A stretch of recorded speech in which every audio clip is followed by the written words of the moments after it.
We are MythVision. Welcome back to MythVision Podcast. I'm your host, Derek Lambert. I have Dr. Matthew Monger, or really short for Dr. Mott. So be careful. Death is on its way. How you doing, Dr. Mott? Hi, I'm doing good. Thanks, man. Good to be here. Thank you for joining me today. I'm fascinated with the subject matter that we're going to get into, how nature became divine, or better yet, how man personified nature, which means man didn't make nature. Nature is, it precedes us. But how we saw nature, maybe giving a little science here, assume agency in other activities in the natural world and said, wow, that thunderbolt must be pissed off at me, or that hurricane, or that earthquake. There's something angry at me. It's out to get me. And therefore, it's the gods. We need to give them our sacrifices. We need to give them this. We need to give them that. And it also makes me kind of project into the future and think about how man, since nature can become divine, how man himself can become divine. So stay tuned for this episode. I know you don't want to miss it, especially if you're one of those people who are sitting on the fence, who's seriously curious about why people like me are a skeptic, why people like me appreciate learning these things, but at the same time, I don't draw an ontological conclusion that it's correct. I believe it because it's true. It's just a fascinating part of understanding how we humans have perceived the world around us. So, Dr. Ma, if I may, just so people know who and how they can check you out even deeper, he has, oops, wrong one. Oops, Here we go. You have an academia page, and tell us your background while you tell us what your academia page is about. Yeah, so I have kind of a two-track education. I educated both as a linguist and a Semitic philologist, and then also within Old Testament, Hebrew Bible, ancient Near East. So I did my PhD on Dead Sea Scrolls manuscripts of the Book of Jubilees, and there's several articles that I've written about that, about the Book of Jubilees, and the manuscript evidence for it are on my academia page there. And some of them I guess I haven't gotten around to uploading, but maybe I should do that sometime for you guys. But yeah, so and I work with Dead Sea Scrolls, manuscripts, manuscript traditions in all kinds of Semitic languages, and have done my work in Akkadian and ancient Near East, have taught both Akkadian and Syriac, Aramaic, Hebrew, and kind of am interested in the way these religious ideas spread throughout the ancient Near East in different ways, and just kind of interested in old stuff. I mean, that's just kind of what got me interested into the whole field. And so right now I'm working on a book, a scholarly book on the names of the wives of the men in the book of Genesis, because there's no names given to the women in the beginning of the story, and then they get names in these other texts later in antiquity. And so I'm kind of tracking them through all these different languages and cultures and manuscripts in the ancient Near East. So we'll have some fun stuff to talk about there eventually. But for now, I mean, I think the thing that's been an interest for me the past couple of years, and actually ever since I started studying Semitic languages at all, was just this kind of connection between the words and the names of the gods and what they do. And so that's kind of what I want to talk a little bit about today. Just that real way you can see how, like you said in that intro, like you can see how natural phenomenon are being brought into play and being interpreted as something divine. So, yeah. I love this. And I'm so glad that you know those languages and are able to dive in, because I've been trying to tell people that are on my side of the fence. And when I talk about, when I'm using this analogy, I'm speaking for people who may not be believers. Like, there is so much fun to learn about history, no matter what your position is. Do not imagine that people who believe have the monopoly on being able to enjoy, appreciate, and things like that. And I'm not trying to slam people who are believers either. I'm trying to tell people who engage online and it becomes so much polemical. It's like, dude, there's so many great things to learn about. and to have fun understanding how humans developed and what we think. It's almost like a primatologist who's learning about evolution and understanding how humans evolved. Sure, they might engage with people who think we were made from dirt and mud and a rib 7,000 years ago, but really in reality, there's a lot of fun in learning about evolution, right? Well, I think this is another field in the same vein of like approach us like a primatologist would evolution. Well, we're approaching biblical and ancient literature in the ancient Near East, and we're going to understand better how humans did this. So you have done other interviews, just so I can give a little plug, on Jubilees, on my buddy Gnostic Informants YouTube channel. You did a debate. You had fun. You and Dr. Kill, Dr. Mott and Dr. Kill joined in on a debate. And here we are. We're doing man-made religion today. And is there anything else? I've tried to find anything else on you. It seems like we're lucky to have you first. So yeah, you got a monopoly on me for now anyway. So. Well, just so everybody knows, Google Scholar, type in Matthew Monger. You can find, obviously, he's published a lot, or academia. Preferably, you probably want to go here so you can actually get it. But either one, you can go to Google Scholar. And the book that he's already published before, it is in Norwegian. So unless you could speak, the language, well, too bad, until we can get it in English. Yeah. I also have the Patreon. Yeah. Well, look, you can at least get true salvation if you join our Patreon. You can also become a YouTube member. I'm trying to give access to everybody who becomes YouTube members to be able to see early content. I have a lot of work that I've done on Patreon that is not found anywhere else on the internet. It literally is hidden in the catacombs of MythVision. And unless you become a priest, you can't go down there and visit it and see what is in those catacombs. But you can become a priest by a simple fee, indulgences, I call them. And check us out. Please help support us. So, Dr. Monger, I want everybody to know we will get to your super chats. Trust me. But I want you to present, because oftentimes someone might go, Dr. Mott, what do you think about the book of Revelation? And it's like, we're talking about only 2,000-3,000 years before that book. And it's not my specialty. We don't mind taking those questions, but let's dive into the material. Yep. Yeah, it sounds good. And yeah, I mean, I'll answer questions about anything about my opinion on stuff, but my opinion gets less and less valuable as we move away from my field. So if the questions are about stuff we're talking about in my field, I'm happy to answer it. But yeah, but if you ask me whether I like dogs or cats, that kind of stuff seems a little wasted. But yeah.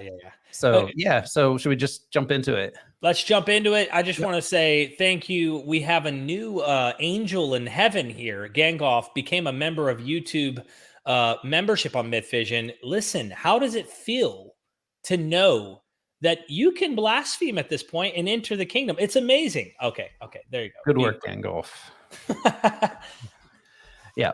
So basically, for this kind of short presentation, I just want to go through some of the different things in nature that we have a lot of divinities connected to. And so I'm going to show some of the ancient Near Eastern and also the Greek stuff for these different things, because the Greeks were doing the exact same thing as the Sumerians and the Akkadians and the Hebrews were, of looking to divine explanations for the natural phenomenon. And so we can just start with something simple like the sky, where in Sumerian we have this the word for sky is an or anu, and the symbol for it is basically a star. And so in Sumerian cuneiform, you would have written a star to say the word sky, but the word, the sign, also came to mean a symbol of divinity. So you put this little mark of a sky, this sign here, the star, beside the names of gods, of divinities, so you would know who they are, know that they're divinities. And so the sky itself became almost a symbol of the divine. And I mean, we might think, oh, sure, obviously we think of gods being in the heavens, but there's literally no reason that we would think that, other than that's a place we can't go, or that's a secretive place or something. So these places we don't know about, we can't go to, they automatically become the residence of the gods. So like the skies is a god, is a place for the gods. The seas become a place for the gods. The earth, the depths of the earth will be a place for gods or for hell or for something. Because these are all places we can't go and we can't check. If you say, oh, the gods live over there, you go over there and you're like, dude, where are they? And you just see they're not there. And it's like the gods live under that rock. So you look under a rock and they're not there. But if you say they lives in the depths of the sea or in the heavens, then suddenly you've got this, place that you actually can't go check and we can't understand. And so it's easier to kind of place it there. But in Hebrew, then this word is shamayim, and that it doesn't seem that the heavens are deified in that way in Hebrew at all, but we definitely see it as part of epithets, so as divine names for other gods. So like one of the epithets, one of the names that they call Baal or Baal is Baal Shemon, which means like in Canaanite means the god of the heavens. And so you get these kind of like very clear associations with the lords of the sky. And in Greek, the word for heaven or for sky is Uranus, which is Uranus, so the planet, but also, or Uranus. I'm sorry, I probably said that in the uncouth manner that I learned as a child. And Uranus is the god of the sky, also in Greek, right? So like one of these primeval gods. So we have this phenomenon that they are definitely deified. They're definitely talked about in that manner. And then like later on, like Zeus becomes kind of this sky god kind of character and takes over that phenomenon of being the one to do the sky stuff. But as we'll see, Zeus also, does stuff later on. Another thing that's very mysterious, and you mentioned this in the intro, is this thunder thing. So thunder gods are also a really common thing in both the ancient Near East and pretty much everywhere. So in the Sumerian Akkadian world, we have this god called Adad or Ishkur, who is the god of thunder, and so Adad is just like associated literally with this phenomenon of thunder. And so if you want to worship, a god, then you're probably going to want him to keep his thunder away, right? So this is that kind of fearful worship, not a gracious worship. So it's kind of one of those phenomenon that when you don't understand it, then you're going to want to have somebody to control that thing for you. And this then in later, both in the biblical stories and in other Canaanite religions, then the name Hadad is associated with this exact same god. So it's probably, it's the same etymology and everything that we have. Hadad is the god of thunder in Canaan, but then Baal kind of takes over and usurps the role of Hadad and becomes the god of the storm, god of the thunder.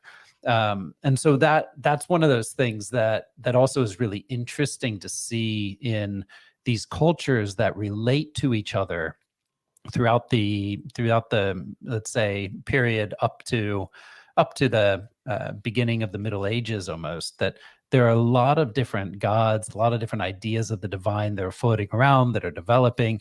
And there are these gods that kind of jump in and take over the role of other gods. And this is one of those things we see throughout the Hebrew Bible or the Old Testament, that Yahweh takes on the characteristics that are generally otherwise assigned to other gods.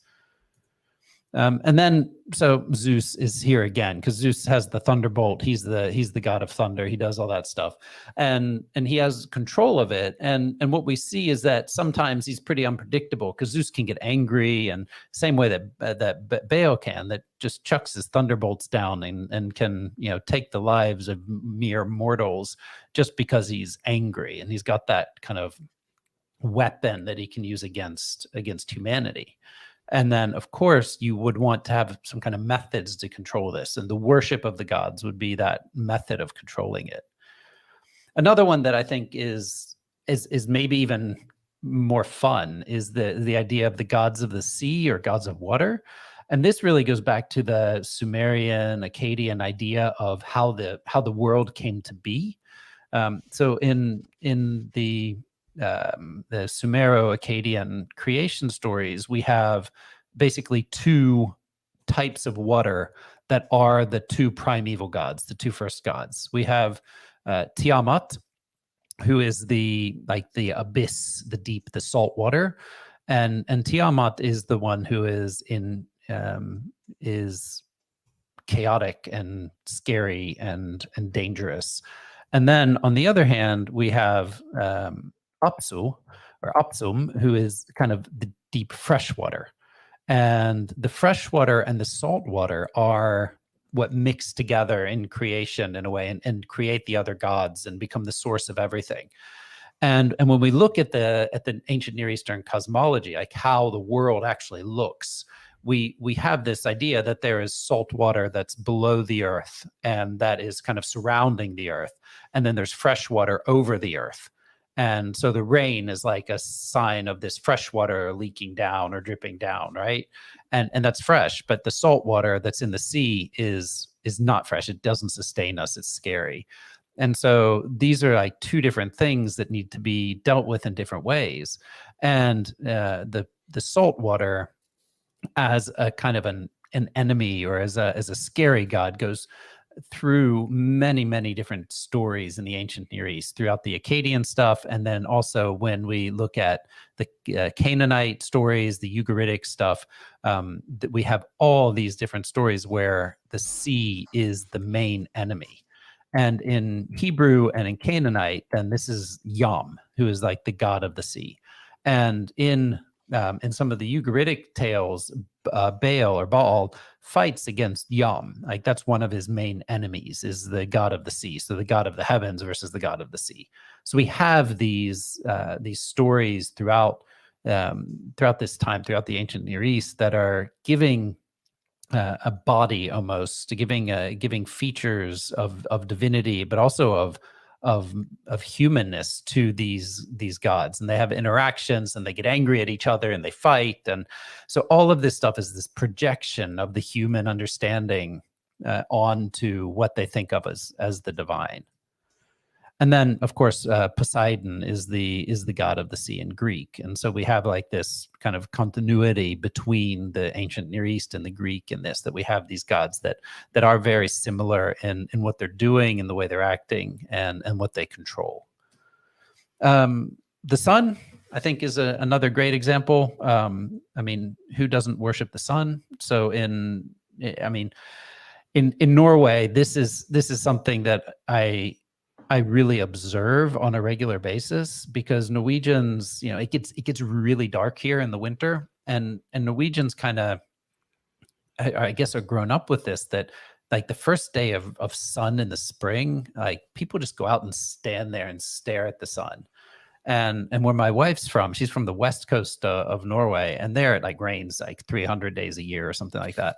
And so when the sun shines, like people there will seriously take off work and go and just stand outside and just like look at the sun or lay down, and it really feels like they're worshiping the sun. And I think most people would say like they'd have more faith in the sun than in God or something. But then anyway, so Dingir Utu or Shamash is the god of the sun in the Sumero-Akkadian world, and this is basically exactly the same in Hebrew. So Shamash is the name for the sun and is the god of the sun. And we see this in a number of texts in the Hebrew Bible as well, that the sun is kind of seen as a known divinity.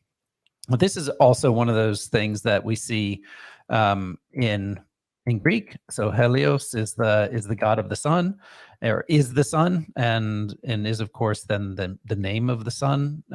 And these gods have the power to control it, right? And so one of the scariest things that could happen is that these gods would rebel or revolt against us and stop doing their thing, like not be the sun anymore, not shine on us, not give us the warmth or make the crops grow. And so again, like these things kind of perpetuate this idea that you have to worship something, and then you worship it, and then the thing happens that you're worshiping, asking for, and it just kind of continues. But at some point people start asking the question whether that's actually helping. The moon also is a god, of course. So Yareya or Yarich is the word in Hebrew or in Canaanite, and the moon is Selene in Greek. I mean, we have these.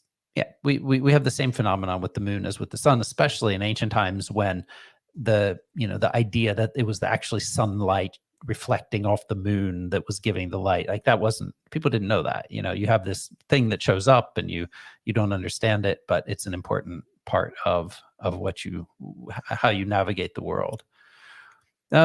Another god that I tend to identify with, I guess, is death. So the god of death is also very much personified and deified in the ancient Near East. Here is Mot, the god of death, is in Hebrew, and same in Ugaritic and in Canaanite. We have this god of death that makes his rounds.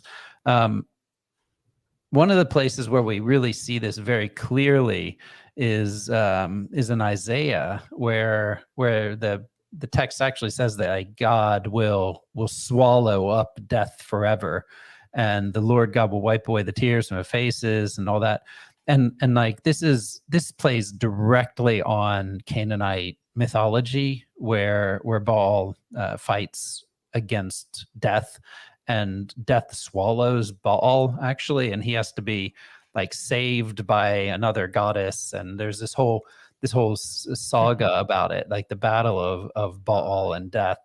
And so this plays on that tradition and says like, no, but Yahweh will swallow death.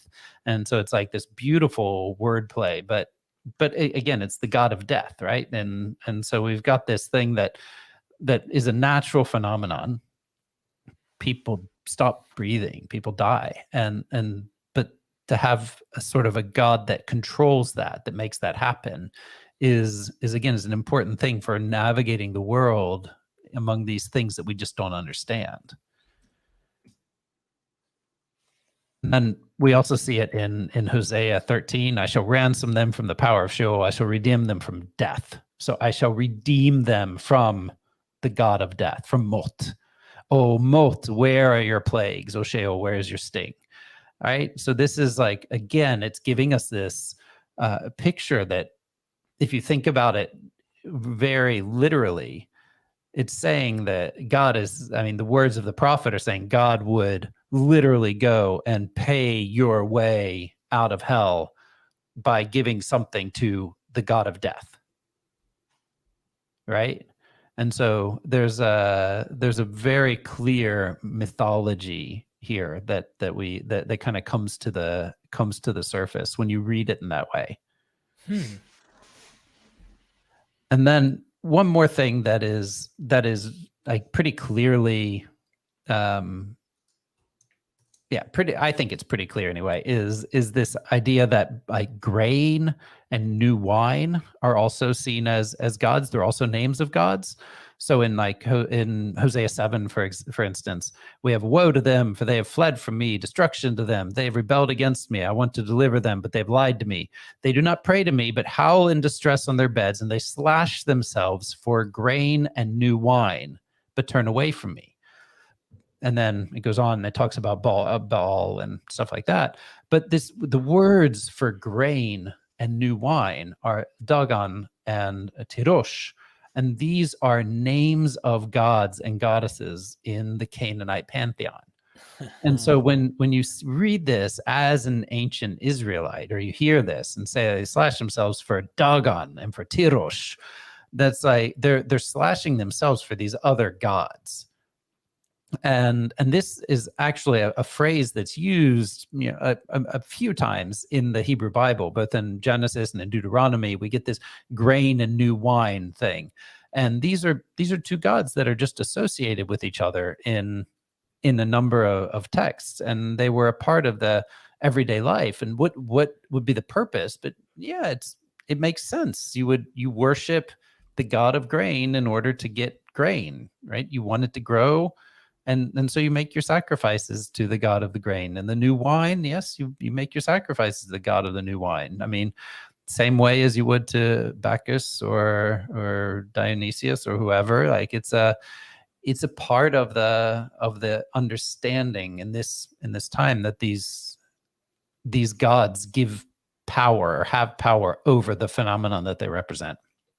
And one of the things that I think makes it very clear that this was the fact, this was the way it was in ancient Israel, is what we find, for example, here in Deuteronomy 17, where it says, suppose a man or woman is discovered among you in one of your villages that the Lord your God is giving you, who sins before the Lord your God and breaks his covenant by serving other gods, by worshiping them, the sun, the moon, or any other heavenly bodies which I have not permitted you to worship. And when it is reported to you and you hear about it, you must investigate carefully. And if it's true that such a disgraceful thing is being done in Israel, you must bring them to your city gates, that man or woman who has done the wicked thing, and you must stone that person to death. So there's like a very clear problem that's being addressed here. And that's that people are worshiping these other gods. It's not these laws are not put into place or written about in the priestly documents as a way of saying, well, these things that never happen, we should just write it up just in case. But these are what's going on, that they're trying to say, we wish people wouldn't be doing it, but that's the way people were living. They were worshiping the sun or the moon or the heavenly bodies or the grain or the new wine or whatever. And the laws that are being made reflect that reality. One more thing before we can take a break and do some questions. I think Psalm 148 is another great example of the way all of these, all of the heavenly bodies and actually all the natural phenomenon are seen as being maybe not on par with God, not at the same level as Elohim, as the high God, but they are seen as being something in the heavenly realm that can worship God. So Psalm 148 is a praise to the Lord. And it says, like, praise the Lord from the sky. So we have Hashemayim, and from the heavens, right? Hashemayim again. Praise him, all his angels. Praise him in his heavenly assembly. Praise him, sun and moon. Praise him, you shiny stars. Praise him, O highest heaven. Praise him, the waters above the heaven. And let them praise the name of the Lord, blah, blah, blah. Praise from the earth and from the ocean depths. Notice now we have both the waters above the earth and the ocean depths. Oh, fire and hail, snow and clouds, stormy wind that carries his orders, mountains and hills and trees and cedars and animals and cattle and creeping things and birds and kings of the earth and nations and princes and leaders and young men and blah, blah, blah, blah, blah. So we work our way through the heavenly realm, through all of the natural phenomenon that we don't understand, and move down to people and animals and stuff like that. And so these things that are praising God, right? They are interpreted as deities in some way. And we know this because in the 2nd century, maybe 1st century BC, the book of Jubilees is reading this. The author of the book of Jubilees, or at least of the creation story from Jubilees, is reading this text, Psalm 148, and understands it as a problem because they're saying all these things can't be deities. They can't be gods. And so the author says, no, they must be angels. And so the author of Jubilees makes sure to make it clear that all these things that are worshiping God in Psalm 148 are listed up as angels. And so on the first day, he created the heavens, which are above the earth, and the waters, all the spirits which minister before him, and the angels of presence, the angels of sanctification, angels of spirit of fire, angels of spirit of winds, and the clouds, and the darkness, and the snow, and the hail, and the frost, and the resoundings, and the thunder, and the lightning, and the cold, and the heat, and the winter, and the spring, and the harvest, and the summer, and the spirits of the creatures on heaven and the earth. Whew.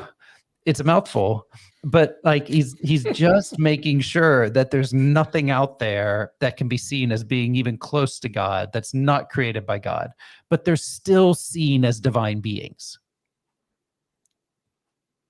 They're still seen as divine beings. So the clouds and the darkness and the snow and the hail and the fire and the winds and the thunder and all that are being seen as divine beings. But what Jubilees is doing is saying they're just a step below God and he has control of them.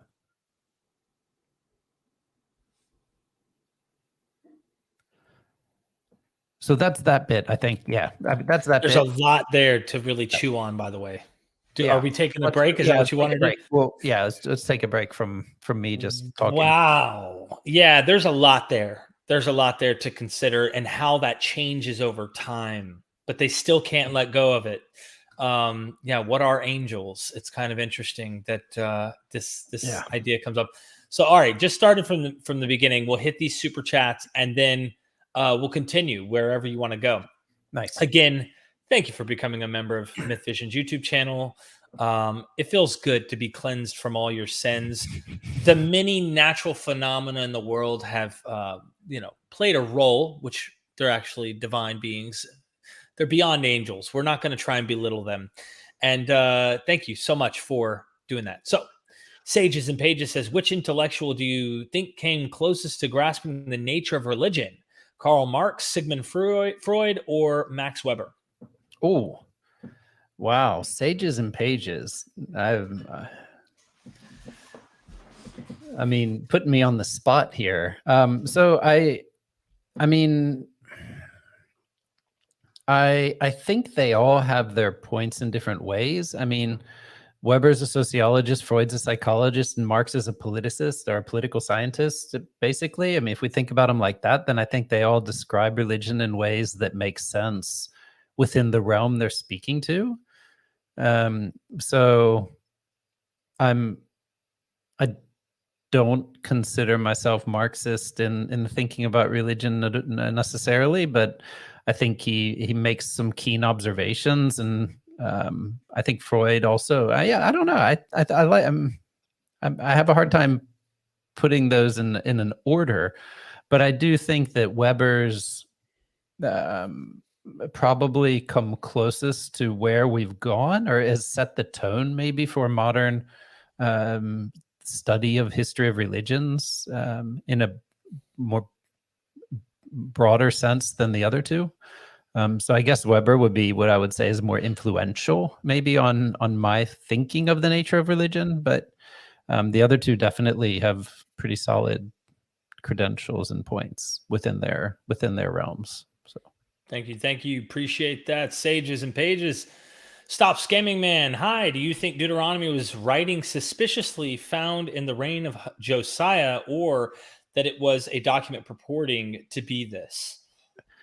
Yeah. So was Deuteronomy what was described in the Book of Kings as being the text found in the temple during the reign of Josiah?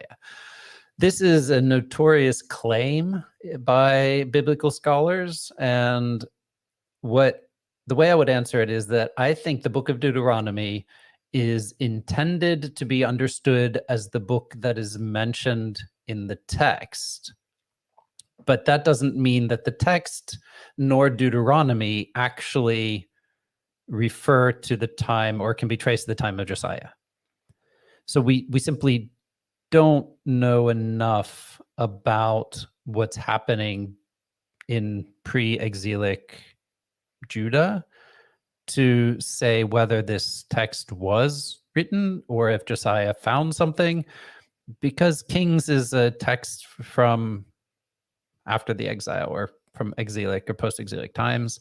And so it was written to tell this story as well. So I'm not convinced that it was actually suspiciously found or that it was made to serve the purpose at that time, but I think the two are related. So I think the story of the finding of it and Deuteronomy are related. Yes. Thank you. Stop Scamming Man. Kamal, thank you for the super chat. Can you ask Dan Jacobs for me if he could make his own channel debunking, exposing rabbinical Judaism? You had him on your show once. Thank you. Dan is actually a Patreon member, which means Dan is shielded from any abomination he may commit. But I'm also already in the works in communicating and having him come on to dive into interesting stories that are not only in like the Talmud and the Mishnah and the Babylonian Talmud and things like that, and the issues throughout that, but also in dealing some of the things they got wrong, and really taking a deep dive in there. So yeah, I'd be happy to do that. Thank you so much for the super chat. Stop Scamming Man. The Book of Jubilees seems rather Gentile phobic. Did this influence social attitudes in Ethiopia and nearby? Did its deep dive into what nearly became of Judith, and why impact views on women? Yeah. Wow. Okay. Oh, thanks. Stop Scamming Man. Stop Scamming Man. Yeah. Anyway, so yes, Jubilees is very Gentile phobic. Jubilees is very clearly written in order not only to say that that Israel is elect or that Judah is elect, but that there is a specific remnant, a specific small group, and that everyone has to keep their keep their marriages within the group, within that group. And so that in that way, it fits very much with the thinking of the Essenes and with the Qumran community, the Ahad or whatever. So it seems like that's a pretty important feature in Gentiles, I mean, in Jubilees. And I think that it's a stretch to say that it impacted views in Ethiopia, because we simply don't know what influence Jubilees had in Ethiopia until the, say, 15th century. Then we start to see manuscripts and we start to see some traditions surrounding it, but we just don't know about the earliest history in Ethiopia. But I think that I don't think we see I don't think we see any big differences in Ethiopia than we do in other nearby countries from the region that could be attributed to this. Like I think there's just as bad of views on both Gentiles and on women and on other subjects in a lot of the other both Christian and Jewish literature that was floating around from that time. So I don't think we can blame Jubilees or any of the stories that are there specifically, but I think it fits into the more general movements of the time, that there was a lot of, whatever you want to call it, xenophobia or Gentile phobia or whatever, and also just the general patriarchy that was pretty normal. Thank you, Stop Scamming Man. Good question, Cheryl. Thank you so much for the super chat. But this is a really good one because I've seen a lot of people asking this. Can you speak more about the book you're working on, Unnamed Women? And then the latter part is, I think, really relevant to what we just saw you do at the end of the first part of this presentation, and that is explain what the difference between a god and an angel is. Yep. Okay. So part one. Basically in antiquity, let's start at the beginning. So in Genesis 1 to 11, we get the generations basically from Adam to Abraham, and the only two women that are given in the direct line are Eve and Sarah. So we have like the first and the last, but then there are all these generation of men that are named and are given agency even in the birthing of children. So that like they may be born is kind of the way their genealogies are described. And so we have these lists of men, and that Seth gave birth to Enosh, or made Enosh be born, and Enosh made the next one be born, and so on and so forth. But we don't get the names of any of the women. Well, in the Book of Jubilees, there are women that have names, and they are included in the story with their names, but it seems very, very likely that they were put in maybe partly from interest, but also because they tell a story. And the names of the women in Jubilees basically tell the story of why Abraham ends up getting born in in Babylonia, in a place full of sinners, I guess, from the view of Jubilees. And that is because at some point during the progression from Adam to, or actually after Noah, so after Noah, between Noah and Abraham, they start marrying foreign women. And it's these foreign women that then lead them astray and lead them to basically to the starting point in which is biblical, which is why it has to kind of be the starting point, but they need an explanation. Well, these names get extracted from Jubilees and get kind of spread throughout Greek, Syriac, Arabic, Armenian, and Hebrew sources all throughout the ancient and medieval Near East and Europe. But there's also a second text written in Syriac in the 6th century called the Book of the Cave of Treasures that also gives names to all of the women of these generations. And those are also spread very widely, at least within Syriac and Arabic contexts. But then some of the names from this actually end up being transmitted all the way into European vernacular Bibles, like in French, English, German, and even Old Norse. And so basically in the book, I'm telling this story. I'm going through all the sources and showing how these sources interacted with each other, where they show up, and then looking at the cool details of the manuscripts and the ways that these things have been transmitted from one culture to another and across religious and linguistic and geographical boundaries. And then the difference between the God and an angel, well, I mean, when you're talking about made up things, I guess the difference can be whatever you want it to be. But I guess that was a bit of a cop out. But so when we look at the Hebrew Bible, if we use that as our example, there is no real definite line between gods and angels, because the angels are, in the oldest texts, are messengers for God, and that's literally what the word angel means in Hebrew. It's a messenger, and the thing is that many of the texts that mention angels also mention God. And so we have this kind of uncertainty. Is it God? Is it an angel? Is it a burning bush talking? We don't really know, but like there's angels and there's gods and there's all these kind of things. And so it seems that in the kind of the older understanding was that an angel was maybe an apparition, or was a way of presenting a God presenting itself on earth. But what happens is that throughout the first millennium, I would say, BC, we get this kind of development where it's more and more important to make sure that God is holy and God is separate from people and God, because if you see God, then you would die. So angels couldn't be God, and they couldn't just be kind of God. They would have to be something else. And so angels are kind of degraded into being lesser deities, something that exists in the realm outside of human nature or whatever, but which still are in a way at a different place in the hierarchy, in the spiritual hierarchy. And so that text that I was talking about, like Jubilees, I think it's a really important text for understanding this, because it shows us this movement of natural phenomena, ideas of gods, away from being able to be on the same level of God, but being still something supernatural and divine.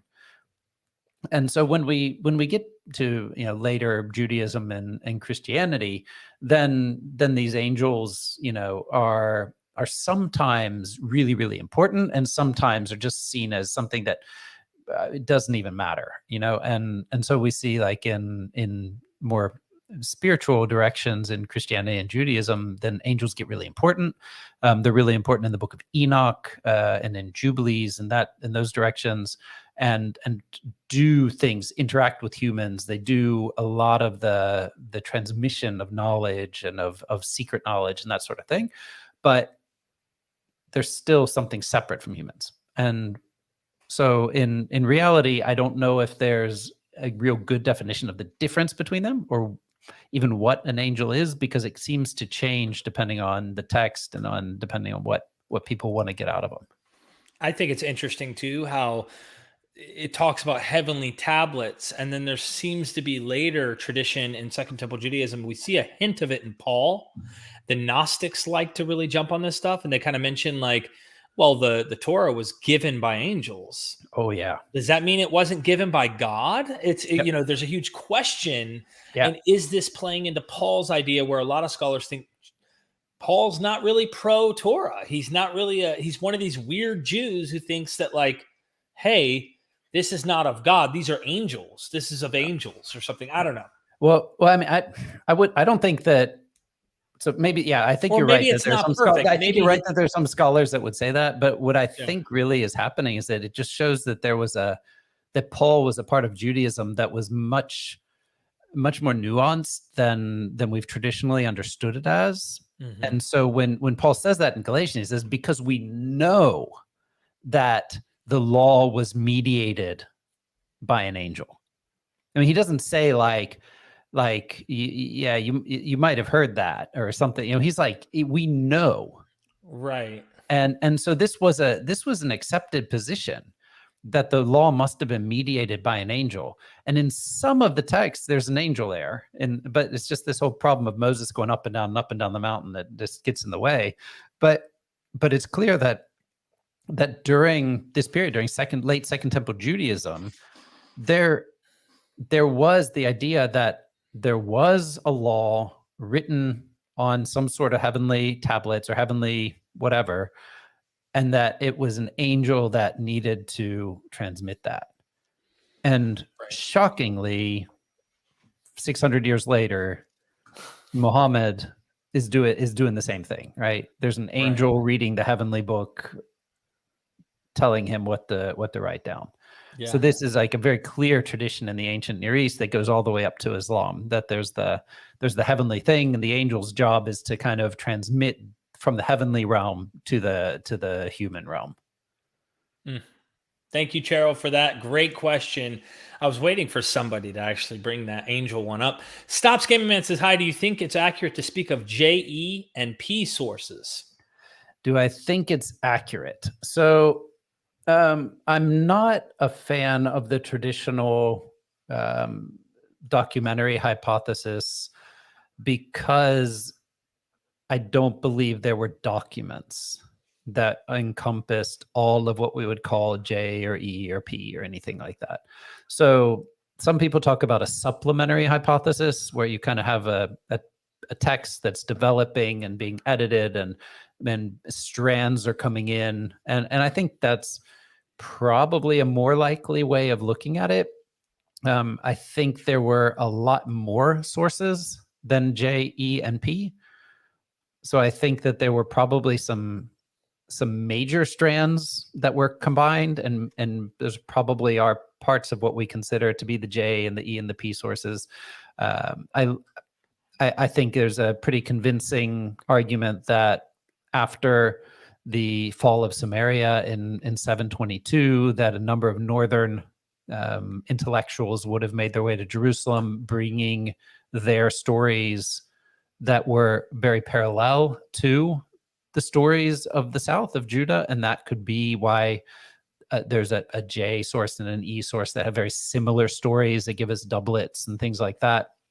I think that it is also very likely that large parts of the Pentateuch were written by people in the priestly milieu, as we say, in the priesthood, because there's just so much crap about sacrifices and the way you do things in the temple and stuff like that. So it makes sense there as well. But that they were distinct sources that were sewn together in some kind of masterpiece, and that we can unravel the sources, I don't think that's accurate.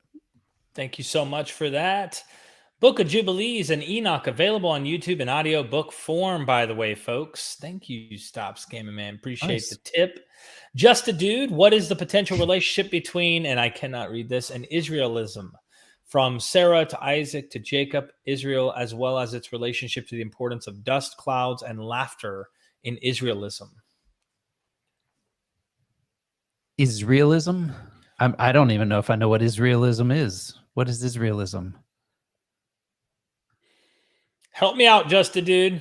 Dude, you're gonna have to give us a little more. I honestly, I'm gonna bear my lack of intellectual prowess here and say I'm not sure what we're talking about when we're talking about Israelism. I'll come back to it. We'll hit Max Power. Thank you, Max Power, for the super chat. Any thoughts on Michael Heiser's view of the Heavenly Council, where the Almighty allots non-Israelite nations to these other gods? Yeah, it's true. So, I mean, I think there's, I mean, we have this text in Deuteronomy that now is confirmed by the finds in the Dead Sea Scrolls that it's like that Yahweh's allotment was Israel, but El is the heavenly leader of the heavenly council who's divvying up the lands. And I mean, I just think that's that's a part of the Bible. It's a part of Israelite religious history. But I don't think that those gods existed. So I don't think it really happened. But I mean, I think that Heiser's view of the heavenly council like that is probably the best way of reading it. So, yeah. Thank you. Yeah, Yeah. I think it's Just a easy. dude said Israel, or call it Abrahamism.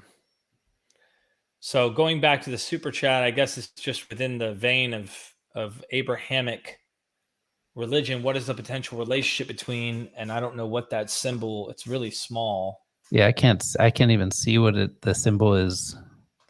Spell that out for me, just a dude. Just so I can't see it on my screen, but I see. I mean, so I'm not sure what the question is really. I mean, are we talking about trying to get from the, I mean, it's relationship to the importance of dust and clouds and laughter and Israelism? I'm sorry, man. I'm not up to snuff. Hold on. That link is the link to this Sumerogram. Rewrite the question in a more simple way in a couple different, because you spent $10. I want to make sure I cover your question. Yeah, Good. So write it out in simpler forms of what you're trying to get at with laughter and things. I think you were trying to crunch stuff in because Super Chat only allows you so many characters.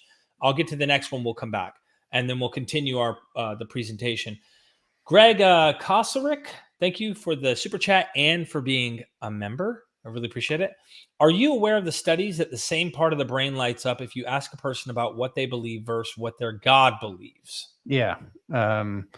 I mean, there's a lot of really good psychology out there that definitely shows that people are capable of imagining themselves into a state in which they believe that they are talking with God and that they are hearing God, but that the same part of their brain is doing it, whether they're told to do a creative writing task or they're actually conversing with God. And so there's you know, the human brain is amazing. That's kind of my conclusion from these kind of things, that we can go into states of ridiculous transcendence, and our brains can do that too. You know, our brains can do a lot of stuff that makes us say, crap, wow, this is ridiculous. This must be brought about by God. Okay, so one of these comments that I was thinking about earlier on what you said, before we get just a dude's response, hopefully he'll follow up with it. You were talking about agency in the natural phenomena that we've been going into, and I thought about prayer. Yeah. And like how humans attributed to the natural world, like all of these natural phenomena that are beyond our control, we said there's something in control of it, and we got to appease that something, which is a God usually. Yeah. Isn't modern prayer the same thing in another way, where it's like, pray for that person who's dying of cancer because it's a phenomena we can't control. Yep. And maybe once we have medicine that can actually, maybe we already do, who knows? There's some people out there who think that they do. You just don't have enough money, whatever. Yeah. Anyway, Yeah. I'm not going there. I'm just making the point. Like, once that's being handled and we humans can control it, well, then we'll be praying for something else that goes beyond our reach. And God's always seem to be just beyond anyone's reach.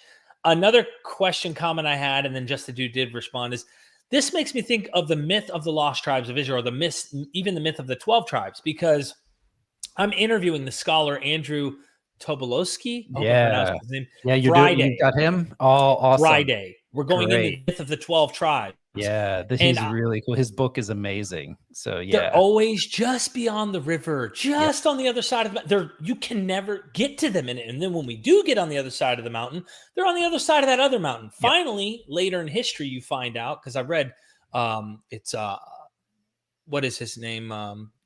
The 12 tribes of the history of the lost tribes of Israel by I can't think of it right now. I'm scratching my head here. Yeah, But no the worries. point is like once we've gone across the world, we started going, you know what? We've already traveled. We haven't found them. Maybe they're one of these people groups like the Native Americans or people in Africa, or we keep finding people that we think maybe it's them. And anyway, the myth is still alive. It never dies. Yeah. And I mean, and these are things that are, again, reflections of how our brains work. I mean, we tend to ritualize things. We tend to look for answers, and we tend to not accept that there are no answers or that we can't get access to them. I mean, so a lot of people would rather there be a creator behind the universe, no matter what the arguments for or against it are, quite simply because having meaning feels better than not. Right.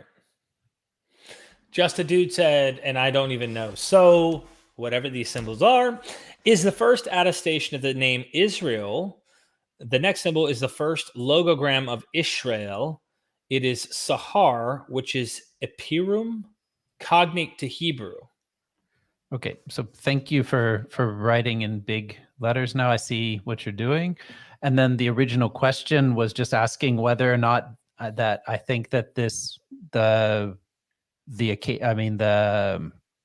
cuneiform is connected to the story of Israel. Is that kind of what you're asking about?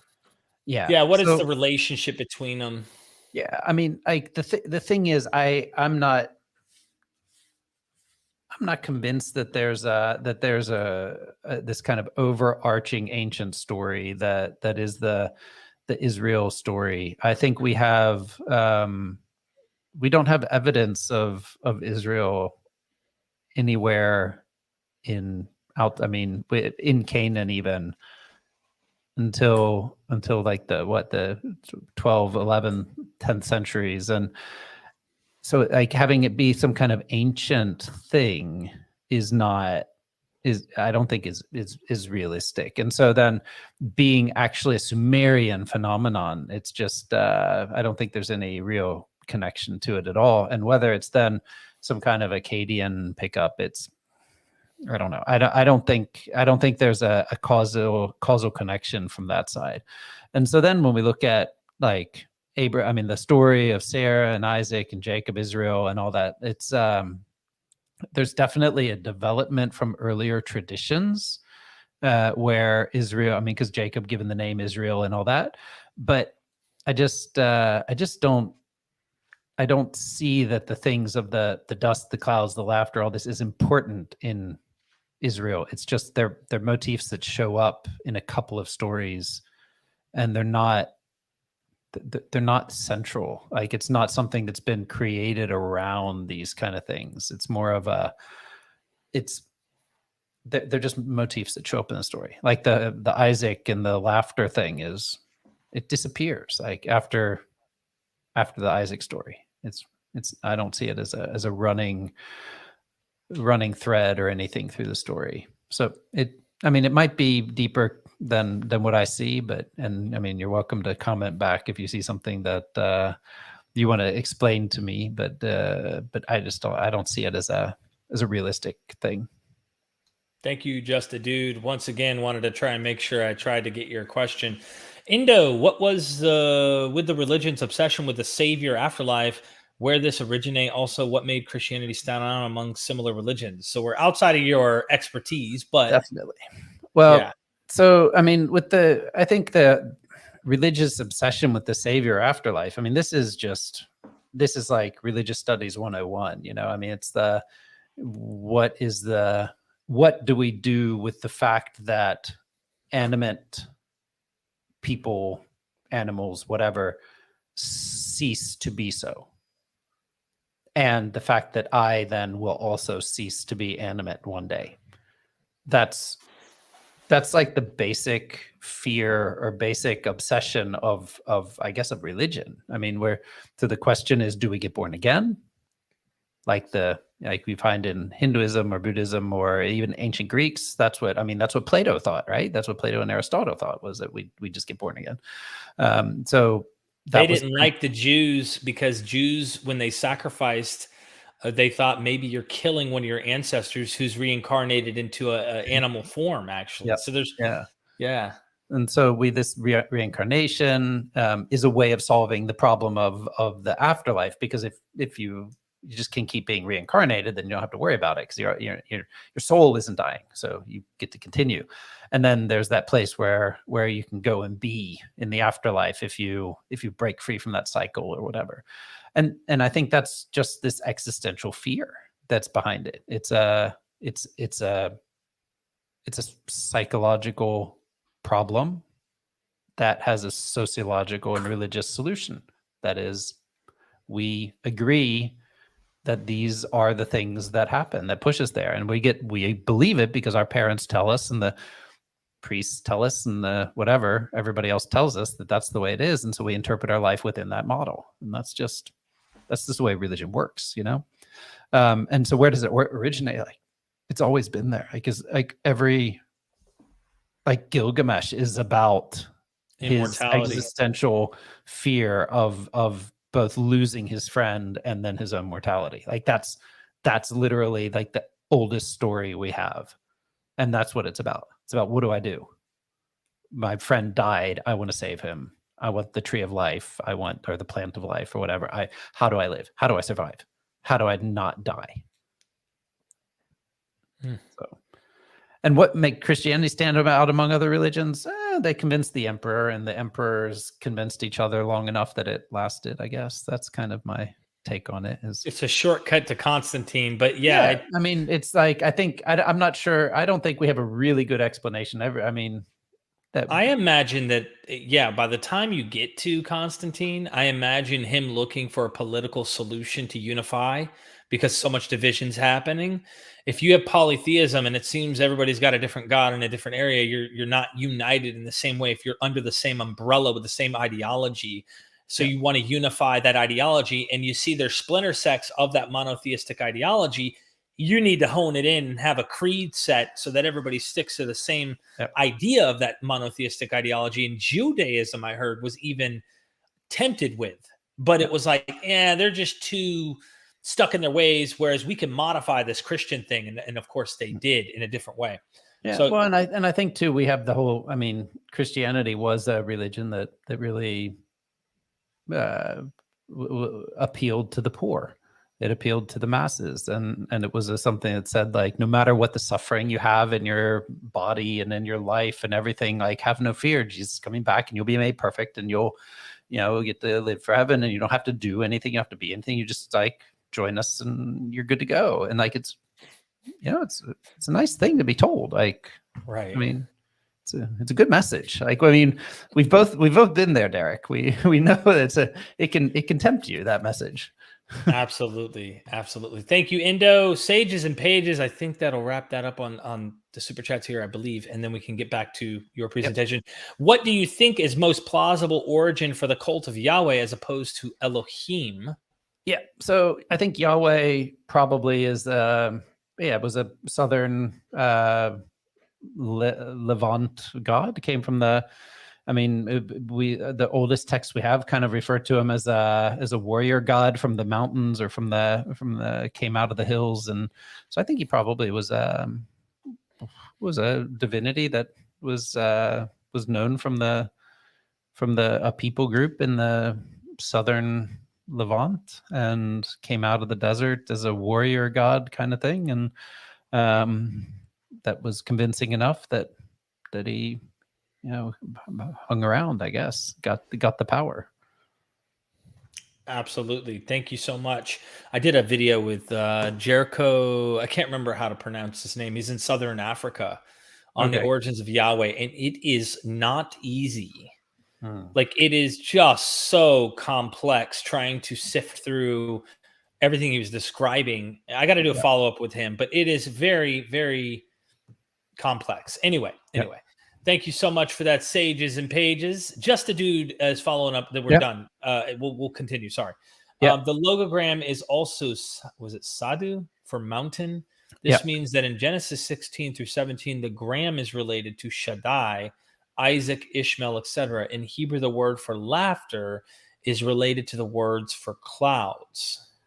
Yeah, but I mean, and again, I get what you're getting at. So I mean, Shadu, mountain, and Shaddai, and El Shaddai, and all these things. It's fine that there's a connection, but there's not a causal connection between the logogram and the Hebrew Bible. So the fact that there's etymological similarities between Akkadian and Hebrew isn't an explanation for why the Hebrew Bible is written in the way it is. So I let's see. Yeah, you heavens above rain down my righteous. Let the clouds shower down. Let the earth open wide and salvation spring up, and the righteous flourish. And the Lord have created it. Yeah, I mean it's nice. And we, I mean, I agree. There's a lot of mythical language, and there's a lot of stuff that definitely plays on the fact that the Hebrews have both etymological and mythological similarities with the Akkadians. But I don't think that's the cause of it. Like, I don't think that's why. Is it that there's not a cause? You just don't see it. Yeah, maybe you're right. Maybe I just don't see it. But I just like, I literally don't see it. Like, and I think my model for understanding where the Hebrew Bible comes from doesn't make sense if they're actually interpreting logograms at that level in order to create the stories. So I mean, I get what you're getting at, but I think it's, but anyway. Well, thank you so much. We're caught up here. Let's continue then, I guess. Yep. So this might get a little technical and a little texty, but I'm just going to go through one of the things that I think is kind of the most obvious way human touch is in the Hebrew Bible. And that's in the development of the festival calendar, like how you should sacrifice to God on the feast days that are prescribed. So let me see if I can get the right window here. There we go. So when we read about the three festivals, we read about them several different times in the Pentateuch. At least 3 times, some of them 4 times are described. And so, like in Exodus 23, we get this very bare bones description. 3 times in the year you shall hold a festival for me. You shall observe the festival of unleavened bread, as I commanded you. You shall not eat unleavened bread for 7 days at the appointed time in the month of Abib, for you came out of Egypt. No one shall appear empty-handed. And then you shall observe the festival of harvest, of the first fruits of your labor, of what you sow in the field. And you shall observe the festival of ingathering at the end of the year, when you gather in from the field the fruit of your labor. 3 times in the year, all males shall appear before God. Okay, so we have festival of unleavened bread, you have festival of harvest, and you have the festival of ingathering at the end of the year. 3 festivals. They're agricultural in nature, and they have no names. It's just simple. You celebrate this. Well, when we read Exodus 34, we see that there is a slight difference. Now we have a little bit more precision in what happens. So you shall keep the festival of unleavened bread. 7 days you shall eat unleavened bread, as I commanded you at the time appointed in the month of Abib. For the month of Abib you came out of Egypt. All that opens the womb is mine. All male livestock, the firstborn cow and sheep, the firstborn of a donkey you shall redeem with a lamb, and you will not redeem it. You shall break its neck. All the firstborn of your sons you shall redeem. No one shall appear before me empty-handed. So suddenly, from this one in 23, where it just says, don't eat leavened bread, like, wait, now you owe me a sheep. just cuz, right? So we have this kind of change where do this for me to do this for me and bring me a gift. Okay. Now, and then it continues with 6 days you shall work, and the seventh you shall rest, and even in plowing time and harvest you have to rest. And then you shall observe the festival of weeks, the first fruits of the wheat harvest, and the festival of ingathering at the turn of the year. So 3 times you should appear before God. So now the first one, the unleavened bread, right, in Exodus 34 here, has gotten a precision, my Norwegian is coming out, has gotten a provision that makes it clear that you're supposed to bring something to the table, right? And then the other ones are still kind of just do your thing, right? You do the first wheat harvest and then the second one, whatever. Well, when we go to Deuteronomy, we have another version of the law that's there. And this is well known. So we know that Exodus has one kind of law code, and Deuteronomy has one, and Leviticus has another. And so we have like these 3 law codes in the Bible. And so here is the festival calendar in Deuteronomy 16. So observe the month of Abib and keep the Passover to the Lord your God. For in the month of Abib, the Lord your God brought you out of Egypt by night. Okay, already we have a difference. We have a name for it. So it's not the festival of the unleavened bread, but it's called the Passover. And you shall offer the Passover sacrifice to the Lord your God from the flock and the herd at the place that the Lord will choose as a dwelling for his name. You must not eat anything with anything leavened for 7 days, blah, blah, blah, blah, blah. No leaven shall be seen, and none of the meat what you slaughter in the evening the first day shall remain till morning. And you are not permitted to offer Passover sacrifice within any of the towns that your Lord God is giving you, but at the place that the Lord will choose as a dwelling for his name. Only there shall you offer the Passover sacrifice in the evening at sunset at the time of day when you departed Egypt. And you have to cook it and eat it at the place the Lord your God chose. And the next morning you may go back to your tents. And 6 days eat the unleavened bread. So where is the place that God chose for his name? It's Jerusalem. It's the temple, right? And so this is a text saying, no, you can't just sacrifice over in your town over there. You must come to the temple. Come to me, sacrifice, right? So you're coming here to this central place. And then it says, count 7 weeks and begin to count the 7 weeks from the time the sickle is put into the standing grain. It's a lovely description. And you keep the festival of the weeks. And then you have to contribute a free will offering in proportion to the blessing that you have received from the Lord your God. Rejoice before your God, and blah, blah, blah, blah, blah. And remember you were slaves and all that. And then you have to keep the festival of booths for 7 days, when you have gathered from the threshing floor and the winepress, and rejoice during it, and blah, blah, blah, blah, blah. So 3 times a year you have to do this. So to recap, we've moved from do your thing, first an unleavened bread festival, then you do one for the harvest, and you want to do one for the other harvest, however you want, to bring me a lamb, to everybody sacrifice your lambs, but you can't do it out in your towns. You have to come to Jerusalem to make your sacrifices for God. We need to gather this all together, right? And then we're making it clear that you also have to bring, for this other festival, you have to bring something in proportion to the gifts that you've been given. Like, I mean, that's like something out of a communion, not a communion. I've been out of the church so long, I forget the words, but like, what do they call it when they try to get money from people at like your tithe? Yeah, like when the tithe speeches, sermons they give, to each has been given, you shall give. Oh, and, yeah. You'll get 10 times, you'll get a tenfold and all that. Yeah. But then we have this third version of the law that's in Leviticus, which is just listen to the regulations of what people are supposed to bring. So these are the appointed festivals of the Lord, the holy convocations which you shall celebrate at the time appointed for them.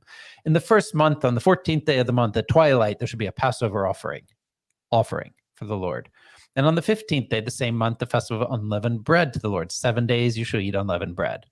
That's great. Now, the Lord spoke to Moses, speak to the people and say to them, when you enter the land I'm giving you and reap its harvest, you shall bring a sheaf of the first fruits of your harvest to the priest.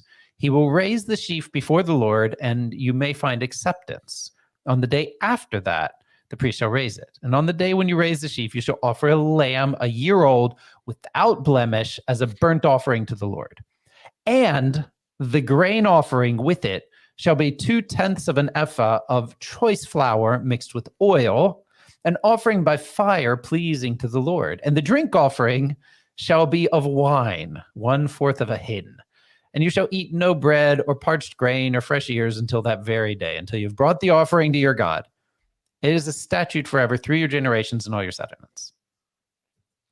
And then we continue. And so we do the same thing for the next one, the Pentecost. Then bring your settlements 2 loaves of bread as an elevation offering, right? Yeah, you gotta elevate that joke. Elevate that. And then they make choice flour baked with leaven as first fruits of the Lord. And you shall present the bread with 7 lambs, a year old without blemish, 1 young bull and 2 rams. And there shall be a burnt offering along with the grain offering and their drink offerings, an offering of fire, a pleasing odor to the Lord. And then you shall also offer 1 male goat for a sin offering and 2 male lambs as a year old as a sacrifice of well-being. And the priest will raise them with the bread and the first fruits as an elevation offering before the Lord, together with the 2 lambs. I mean, and it just goes on and on and on. All of the different things, all the food you have to bring when you go to sacrifice, right? And so, like, these are the appointed festivals, and they're burnt offerings and grain offerings and sacrifices and drink offerings, each on its proper day, apart from the Sabbaths of the Lord and apart from your gifts and apart from all your votive offerings and apart from all your free will offerings, which you give to the Lord. But Derek, tell me something. Who received these offerings on behalf of the Lord? The priest. The priests. Who wrote this text? The priests. The priests, right? I mean, obviously it's God inspired. Duh. But I just love it. I mean, I seriously love it. So I love food. I'm like, I love food. And I love the fact that the priests would be like, so I want the lamb to be exactly a year old. I want it to have no blemish. So I want a young lamb, nice tender meat, and I with my lamb, I'd prefer to have it with fresh bread and wine, please. And it can be a little too much, the lamb. So next time, bring me a goat and a bull. Oh yeah, I'd like some beef. Bring me some beef and make some bread with yeast in it next time. And I mean, and this is all like listed up in the text. You do this and you do this and you do this 3 times a year, but this isn't enough because you need to do all these other sacrifices and offerings and all this kind of stuff that is supposed to be a pleasing aroma for the Lord. And this is the ritual law, which is supposed to then mean that the people are keeping the covenant with God. Yeah, that's it. That was the end of my presentation. Oh man, there's so many good things. Actually, pull it back up. Yep. Go to the first place where they're giving in sacrifice. So not where they're just doing the grain offerings, but here it is, verse 19. All that first opens the womb is mine. This is where human sacrifice, I think, also gets a hint. Yep. I wanted to mention this because I thought, hold up. Everything, how you talked about later where it's like as much as you're given is as much as you need to give. Yep. It's like, well, if God gives you a firstborn son, you need to give that firstborn son as an offering. Yeah. At some point this ends. And I know Francesca Stavrakopoulou, she wrote her dissertation on this very issue, which I want to interview her on. But anyway. Yeah. I mean, and it's so what happens is that there is a development in the Hebrew Bible that we can see because there's this idea that you have to redeem things. You have to redeem your firstborn. And what redeeming means is that you're basically paying to not kill it. I mean, that's the idea that it should be sacrificed, but you go and you pay a fee, right? And then you don't have to sacrifice it. So I that's think, like, don't they change it to pay a fee? It sounds like in one of the earlier, almost like a right, fossil. exactly. And so we have these little fossils, a few places that definitely give us the very clear impression that you would sacrifice the human, but that eventually then they develop a way out, right? So you can kind of keep the law and keep the practice of that every firstborn belongs to God, but that you don't actually have to kill people anymore. So there is that change, and I mean, we'll give all credit to the development there, that they stopped killing firstborns. Right, But, right. you know, That's that. I just wanted to point that out as I highlight yeah, something that when you take the Hebrew Bible and you start to look at the law, you could see an evolution happening, which might help us date, not pin down, but at least in chronology, one must be older probably than the other. yeah, And using the model you just described, it's like you really should ask yourself the question: did God really inspire these texts? I mean, I'm speaking to the fundamentalist, right? Like most people who don't buy this anymore or never did would be like, well, obviously this looks like a racket. Like it looks like a great way to make sure the priests who are employed as priests are making a good living. And there's other questions on how this system even becomes more beneficial when the diaspora is on the scene, because how are you going mm, to have fresh bread when you don't have an oven to bake in?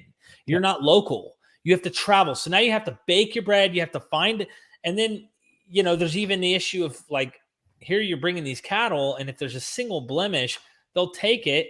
You kind of wonder if they ran out of cattle as people came and bought them, and they're just reusing the blemished ones, saying they're not. There's all sorts of hypotheticals to think of. Or are they really 1 year old? Oh, this 2 year old cattle would just say is a 1 year old to the people. And then, oh, we have the exact kind of sacrifice you need. Like humans do this. yeah. And you can see the thumbprints of like man all over this. Oh, definitely. I mean, I think it's for me one of the most interesting things in that kind of religious history way of looking at it Mhm. is that we have these fingerprints all over the Hebrew Bible. We see so many ways in which people have actually both taken advantage of other people by using religious things like the priests kind of saying, bring me more food, and the temple taxes and things like that.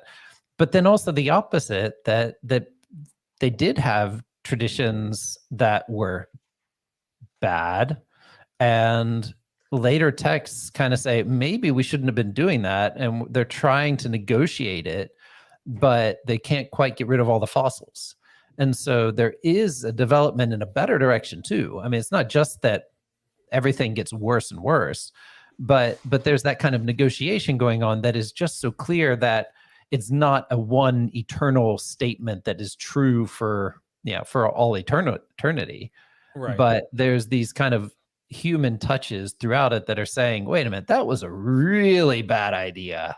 Let's not kill our babies. Let's do something different. And then somebody says, well, you could pay me, some shekels, and then you'll have redeemed that child. And that's a really good idea. Here, priest, take my money. I won't kill my baby.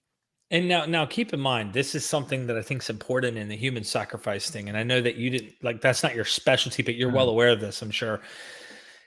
People might go, why would they want to kill their babies to begin with? We know the Aztecs did mm, human sacrifice. We know there are other cultures across the world who had human sacrifice.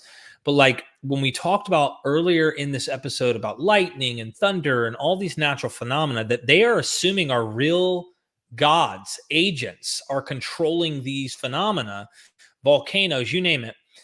You have to ask yourself the question, at what point did they start realizing maybe if I give some of these good things that I've attained in this life that I live, whether it be a child, whether mm. it's grain from the land, whatever it might be, I will offer these good things as a sacrifice of my own that I could eat or keep for myself to those phenomena that I'm going to call gods, whatever Yep. the gods' names are.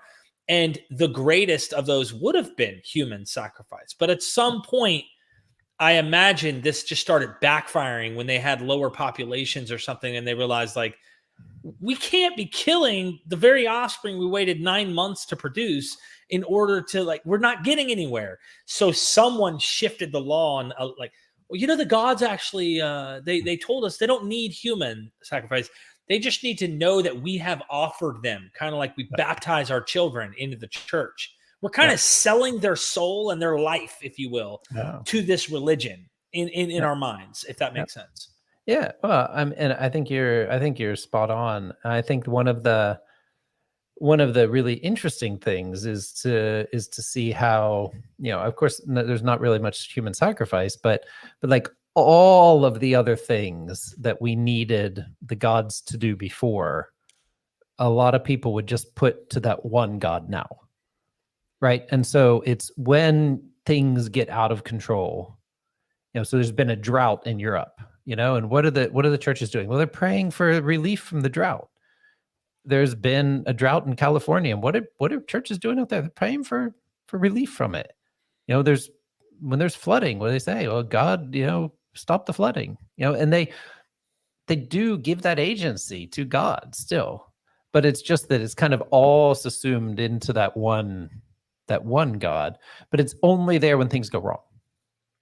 You know, and sure, sometimes there's this, oh, we give God thanks for the beautiful weather or whatever, you know. And so there is that idea that God controls everything. And that I think that's pretty widespread.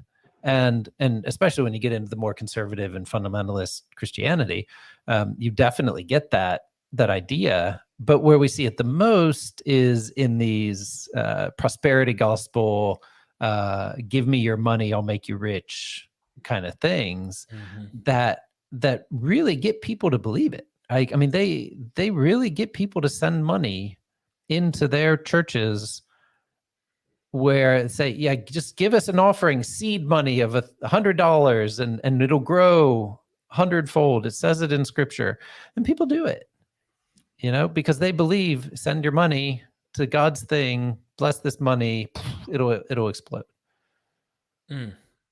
Yeah, it's I imagine the Jews thought the same thing of their scriptures.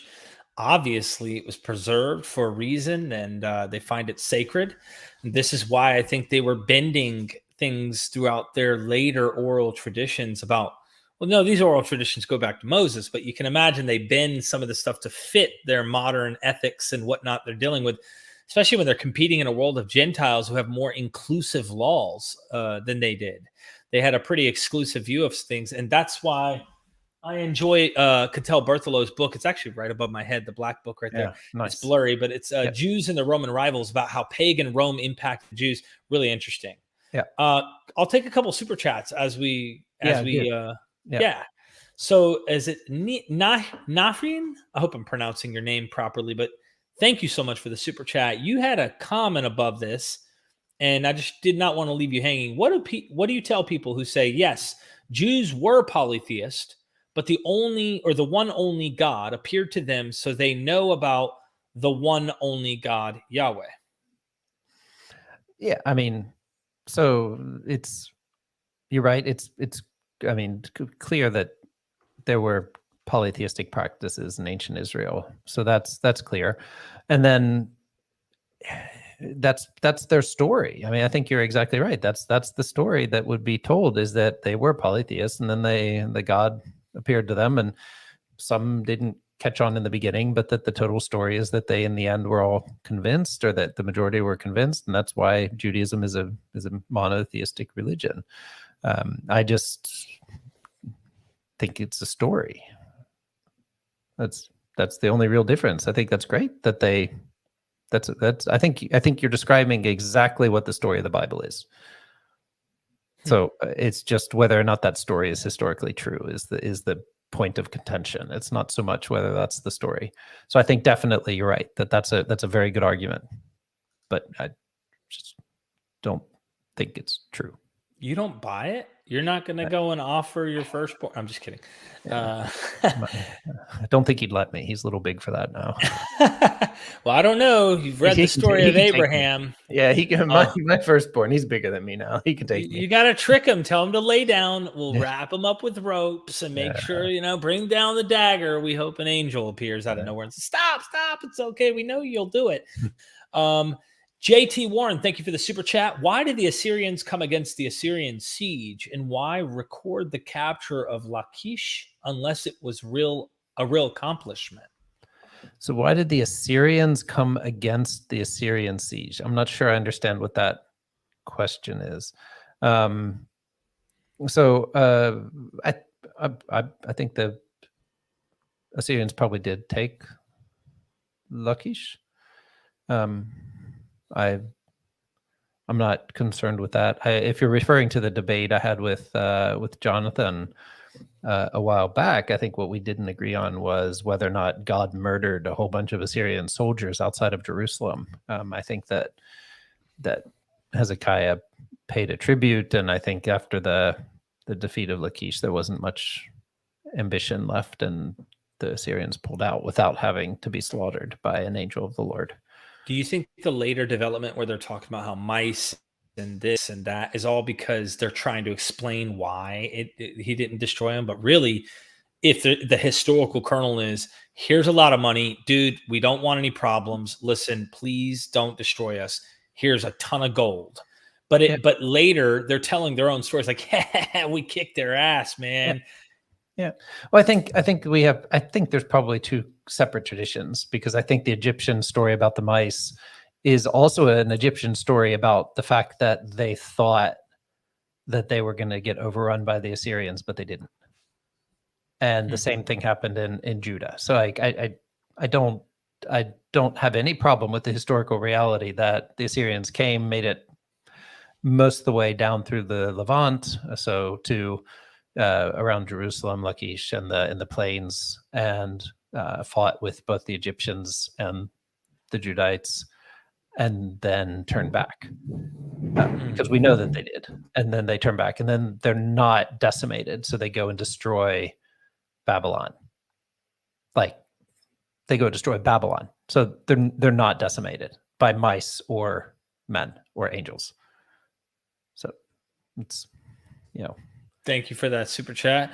Faith not works. I figure I'd address why not. You got a comment here. Adam and Eve believed in one God. So please tell me when the Jews were polytheistic.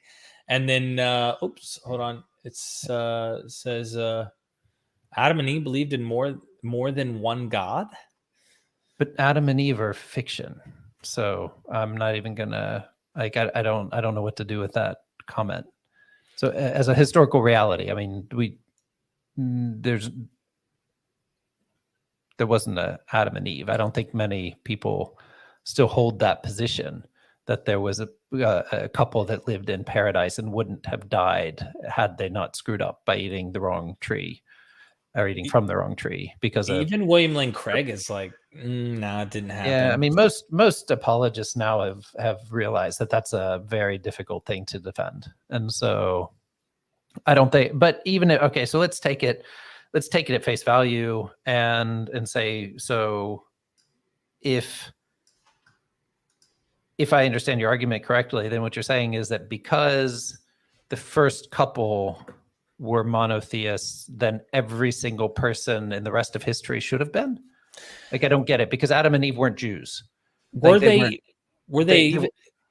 I was going to say, is that even a proper word to use at this time in Genesis? No, there was no Judaism. There was no Jews. I was thinking there was no monotheism. I imagine henotheism. There was a single God they may worship, but there was a plurality of deities in Genesis in the creation act, right? Yeah, well, I mean... Are we getting to the second story? Yeah, I think it's mixing up all these levels of history and composition and all these kind of things, right? No matter what we do, how we try to answer that. And so no matter what we do, like, they're living in a world where literally almost every one of their descendants is a polytheist. A polytheist. I say a polytheist. A Apollo. a polytheist. And so there's not. I don't see any really good reason why saying Adam and Eve were monotheists has any relevance. They certainly thought that the snake was worth listening to. So it seems that they were at least poorly convinced of the powers of this one God if they would listen to a snake on legs, which talked. Yeah, which talked. Yeah. Yeah. Yeah, because that's true. But also, I did a post about this on Twitter. I am on Twitter. I don't play around with it too much because it's one of the most toxic platforms I've ever seen on planet Earth so far. But I saw a post by this guy, Grant R. Castleberry, and he actually is located near where I moved from recently. And he says, Adam is not myth. Job is not myth. Noah and the global flood are not myth. Jonah and the great fish are not myth. When the Bible details an event, that event actually happened in history. So I just wrote, because I am a Sumeri apologist, if you will, or a Meso apologist.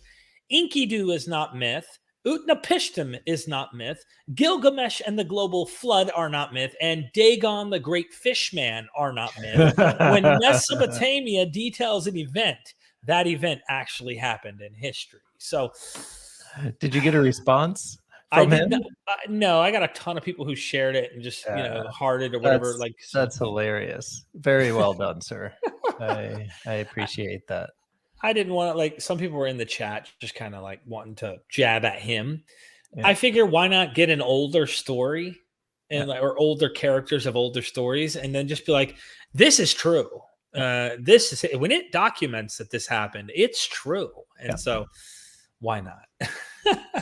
Kelly, thank you for the super chat. Any connection between the Israelites' Sabbath, seventh day resting, and other gods such as Saturn? Why is the number 7 special? Great question. Yeah. This isn't my speciality. Is that something we just say in the South? Is that no speciality? It ain't my speciality. No, it ain't no special.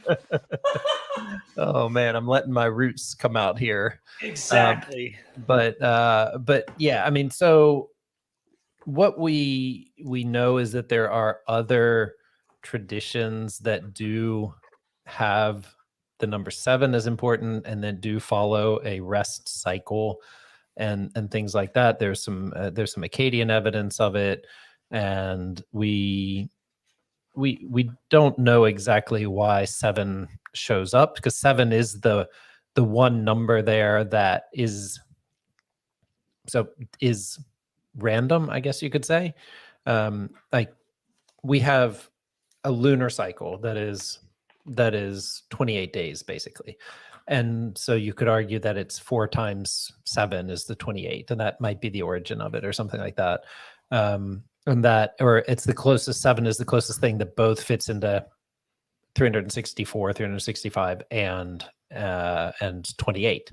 And so you can do the week and the year and the month, or week and the month and the year. But it is the thing that's not governed by one of the heavenly bodies.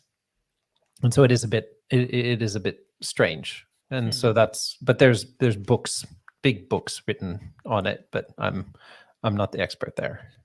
I was just pulling our friend Francesca Stavrakopoulou's book. Yep. I took some notes on this as I was reading it, and I was getting into Inanna. I don't know if it's in this one, just to read this. Inhu Duana, Inanna is a deity so powerful that her divinity surpasses even that of the highest gods. An and Enlil, who have willingly ceded their wisdom to her. In your vast wisdom amongst all the gods, you alone are majestic. Inhu Duana exclaims. In this poem, Inanna not only governs the forms of wisdom graciously bestowed upon mortals, such as expertise in warfare, ritual, economics, sex, and medicine, but curates and controls the divine wisdom underpinning the very foundations of the cosmos, to destroy, to create, to cut apart, to establish. Inanna are yours. To turn a man into a woman and a woman into a man, Inanna are yours. A large and expansive. We could use that for today, right? Inanna. Yeah. People should start worshiping Inanna again. A large and expansive heart, Inanna are yours. Almost 2,000 years later, another poet was crediting just one deity with the wisdom to create and destroy, and for him, it was Yahweh. But there's also an interesting part about the seven, and it's not explicitly like within their rituals the way that I see it in the biblical, like they really emphasize seven, but it is dealing with this seven idea. Okay, here, many centuries later in the sixth, the goddess Inanna traveled from her temple in Uruk to Nippur in the hope of rousing Enlil. Feigning my father's fanes lying down, she cried, may I soothe his heart, may I pacify his liver, may I direct my words to his distressed heart. Sitting on his lap, she sings him awake with the refrain, O sleeping one, how long will you sleep? Inanna's lament was considered so powerful that her cult singers recited it in her temple at Uruk on the 7th day of each month in the hope of appeasing the gods for any unknown misdemeanor which might prompt untimely or simulated slumber. Precautionary measures were only sensible. Discerning the difference between a sleeping god and a sulking god was not always easy. Many centuries later, in the 6th century BCE, Yahweh's worshippers were singing petitions to awaken him to the devastating aftermath of the Babylonian attack.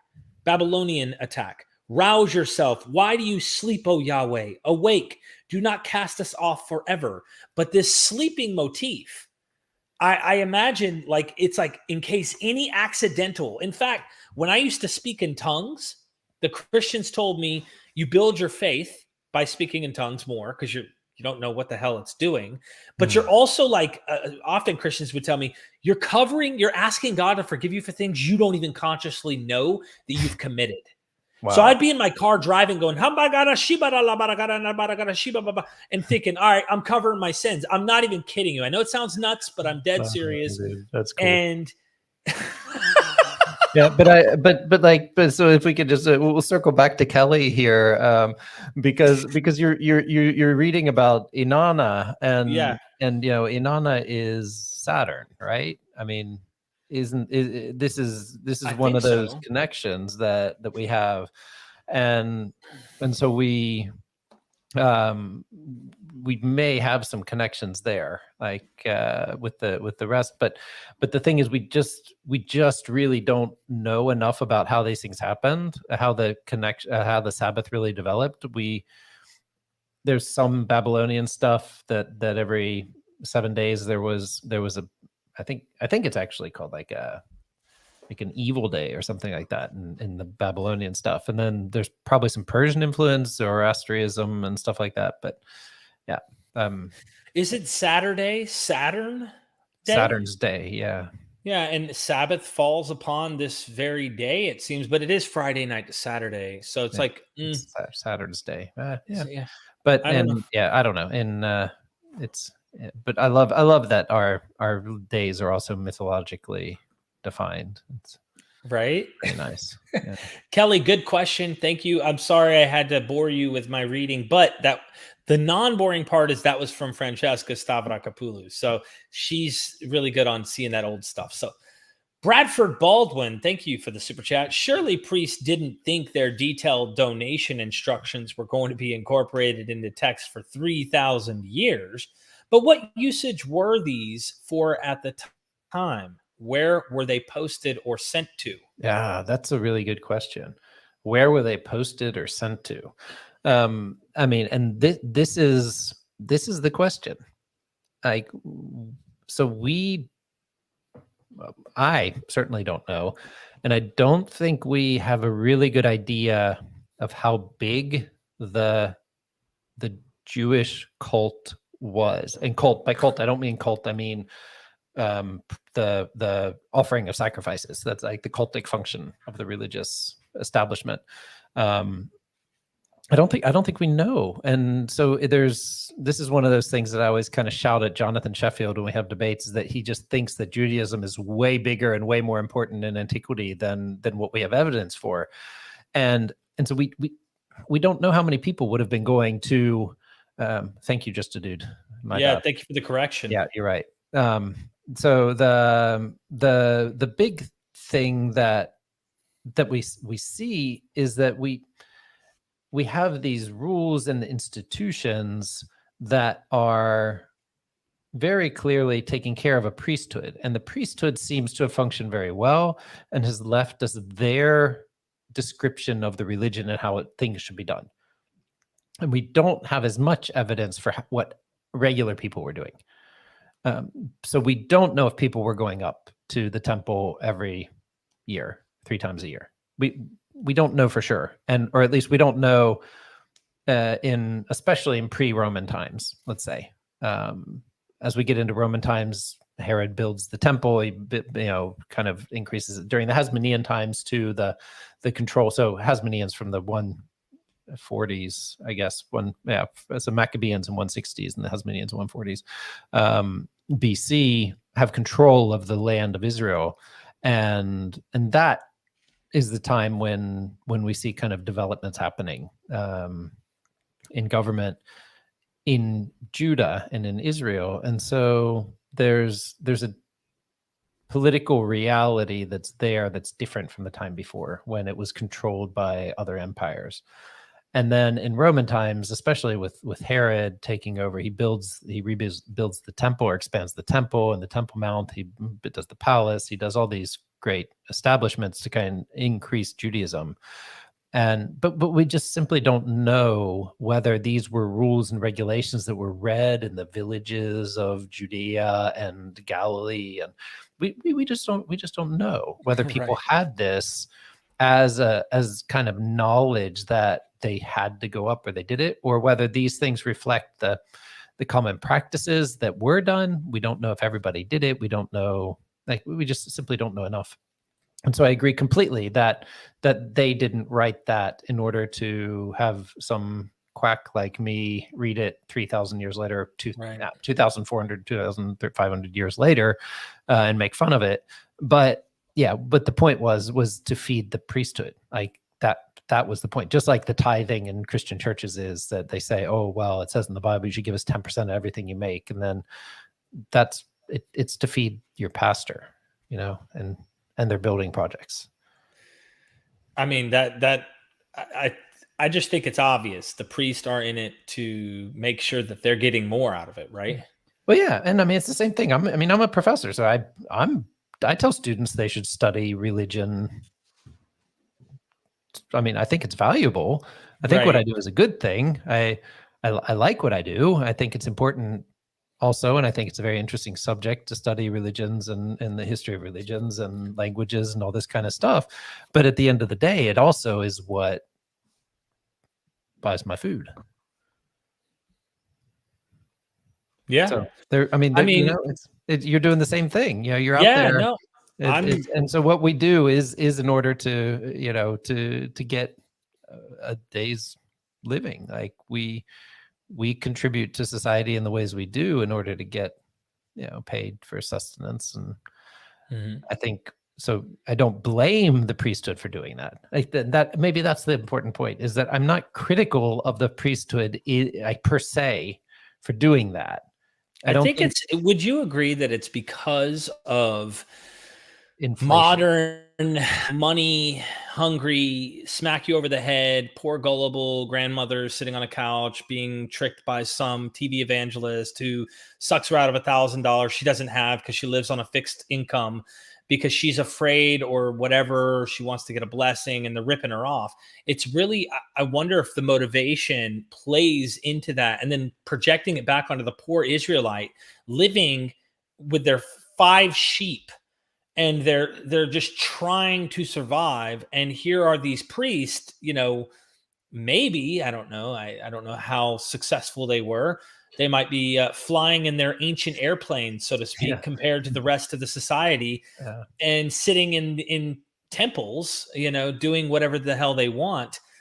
I don't know. I'm just. I think we at least have to be careful not to project that reality into the ancient texts. I'm just saying, the ancient airplanes and all that, but I'm teasing. But you have, I think you have a point in that it's just that we don't know. Like, we do think of the priesthood as an elite class in certain ways.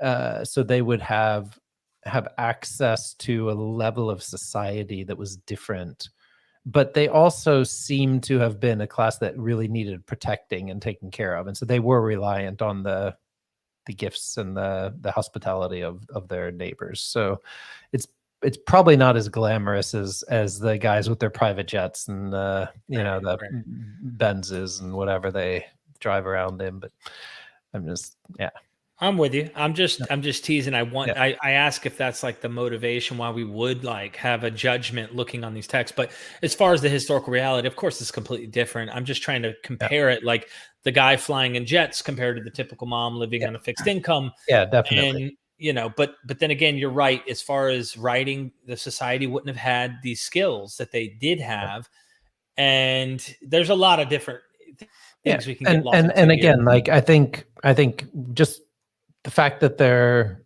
what I'm interested in is just seeing the human touch, like the hand of the priests on the development of the writing, that seems to be, it seems to fit into that narrative of saying, well, God said you should give me more food, and that's that's very suspicious, and it doesn't mean they didn't need more food. It just means that they were forming the texts and using the power of the religious, the sacred scripture in a way to get it. Someone brought up earlier that I saw it in the chat, burnt offerings, that they burnt the entire animal to like ashes, and so the not priest everything. never ate. No, that's not right. So there were some that were burnt offerings that were burnt up, but there were also burnt offerings that were just burnt, like that were just put over the fire and then taken off. So there's complete. I think the word is actually like Holocaust offerings, like burnt through and through, and that's so that's one thing. But then there's also burnt offerings that aren't burnt to smithereens; they're just burnt up, or parts of it are burnt. The intestines are burnt, or things like that, and then the meat is actually saved. So wow, I never really thought about the term Holocaust used that way. And I kind of now I'm wondering if that was purposely done. I know that's a gory history to get into, but you kind of wonder, that's out of your area of expertise. But the term Holocaust, being that Jews were cooked in the Holocaust, I wonder if this is a jab because, maybe the Germans in Nazi Germany or whatever hated the Jews so much and the religion that they became a burnt offering in the ovens. I don't know. Yeah, I don't know the history of the development of the word well enough, but at least in Jewish tradition, the term Holocaust is used to talk about a burnt offering which was completely burnt up. So, but so I mean, I would guess there's a reason why that was placed on the. On that. Wow. Yeah. Heavy stuff. I don't know why that came to mind when I'm picturing an animal. Yeah, no, I mean, but we use that. Yeah, but that's we're using the terms. I mean, I walked into that one, but that's the word. I think you can go. You can go look it up. I would guess, but I'm sure it's Greek. It's hello, like whole costas, burnt or something, burnt whole, burnt up, something like that. So it's a Greek term, but anyway, I wonder if we're nearing the end of our we thing. did. No, we are. We literally, that was it. I just took you on a little ride there at the end. I hope everybody goes in the description, checks out his academia. You've written obviously extensively on Jubilees. You're well aware of the Dead Sea Scrolls. And what I loved about that, just the big walk away, there is an episode that we go into on our channel with Dr. Monger, I hope you check out, is how the canon is not fixed. They're rewriting scripture at this period. I mean, they do that throughout the canon. In your debate with Jonathan Sheffield, you point out like they did this with David. David was really, really bad in many cases. And what did the later authors do? Whitewash David. The same goes for other people throughout the Hebrew Bible. And a lot of this literature, even Genesis, gets rewritten. So Jubilees is doing this with Genesis, rewriting it. Literally, if you wanted to try and say, let me put them side by side, they contradict in many areas, or they just don't, narrative wise, they don't line up in many ways. So please check out his academia. Check out Dr. Monger. You also have a Google. Just type in his name. You'll find it out. And also get true salvation. Okay. Like we tell you all the time, I try to warn you about the upcoming end of all things, but you really do want to be protected by the gods of MythVision. We definitely have unriddled, if you will, the deities in these ancient texts. What we have is the real deal. So come by your indulgences through us. We don't try to hide that they're indulgences. See, we're honest with you. We tell you the facts up front. We're not trying to trick you and to telling you you need to offer 7 indulgences. See, we're animals or whatever, burnt offerings, etc. So help us out. Join us. Any final words from you, Dr. Mott? I'm just happy to get to hang out, Derek. This is good. I appreciate what you're doing, and I just I figure that in ancient days you would be deified and placed on a white horse somewhere and made statues of and all that. So yeah, but it's gonna happen. We'll get there. Yeah, we'll get there. I think we'll all be on a pantheon there. See, I'm very fair. I think it's good to share. I don't mind if I'm Marduk in this situation, but I want everybody to be treated pretty fairly and not to be, treated less than. So the pantheon should be pretty good wherever we head. Nice. Thank you so much. Everybody check him out. I can't wait for you to publish some stuff in English. We can start getting your material out. I really can't. Yeah. All right. Thanks, man. Never forget, ladies and gentlemen, we are MythVision.